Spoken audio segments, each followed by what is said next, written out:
Jadi pada suatu hari ada tamu-tamu ke rumah saya, orang-orang yang alim. Tampak dari baju mereka gamis yang putih, serban, bau wangi mereka, celak di mata mereka. Dan cara mereka berlaku, cara menyungging bibir, kelembutan itu menabur-nabur ke sekitarnya.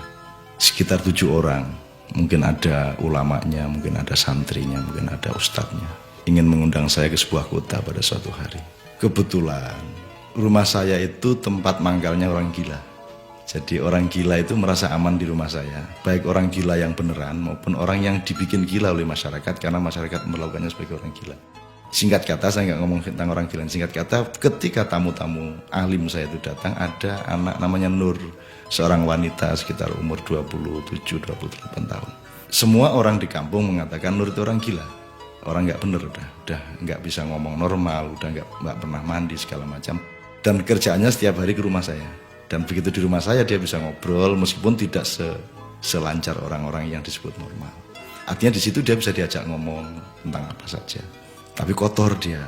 Nah, karena Nur ada di situ, tamu-tamu saya juga ada di situ, saya perkenalkan. Ustadz ini kenalkan, ini Nur, ini anak sini sebelah sini gitu. Nah, Ustadz ini karena kan tangannya kelimis-kelimis ini kan seringnya salaman sama malaikat. Jadi bersih gitu. Jadi salaman sama Nur ini apa bahasa Jawanya gojek-gajek ya, agak ragu-ragu, tangannya maju mundur dan badannya juga agak tidak yakin untuk bersilaturahmi sama Nur ini. Karena saya lihat semuanya ragu-ragu untuk megang tangan si Nur untuk bersalaman. Dan kemudian dari sorot mata mereka juga tampak apa isi hati dan pikiran mereka. Saya marah, Mbak. Aduh, saya menyesal kenapa saya marah. Tapi saya memang tersinggung kalau ada orang kecil dihina oleh siapapun. Saya langsung membentak, Ustadz, kenapa antum tidak mau salaman sama Nur? Apa Anda pikir Anda pasti masuk surga dan Nur masuk neraka? Itu salah. Karena Anda dan saya nanti dihisap Allah, Nur tidak. Dia langsung masuk surga. Apakah Anda pikir dia kotor dan Anda bersih? Bagaimana mungkin Anda menyimpulkan Nur kotor, Anda bersih? Apa gerangan kotor, apa gerangan bersih? Menurut ukuran mata siapa kotor dan bersih itu Anda lihat? Apakah kebersihan, apakah lumpur itu kotor? Apakah daging itu kotor? Apakah wewangian itulah yang bersih? Ataukah lumpur itu kotor? Bagaimana Anda mengukur kotor dan bersih? Antum ustadz, antum ulama mestinya tahu hakikat kotor, hakikat bersih.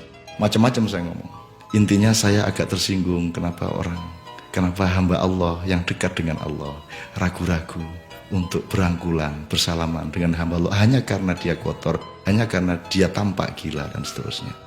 Bapak-bapak, ibu sekalian dan semua para pendengar, saya tidak ingin memberi hikmah apa-apa kecuali bahwa sesungguhnya sangat indah dan membuat hidup kita sangat luas kalau kita ini bersikap seolah-olah mampu menampung seluruh alam semesta ini, termasuk kotoran-kotoran kayak apapun bisa kita telan. Dan begitu kita telan dengan ikhlas, semua kotoran itu ternyata adalah makanan-makanan yang lezat, yang oleh Allah memang disembunyikan seolah-olah dia kotoran, tapi sesungguhnya dengan keikhlasan masuk ke dalam jiwa kita, dia menjadi rizki yang luar biasa.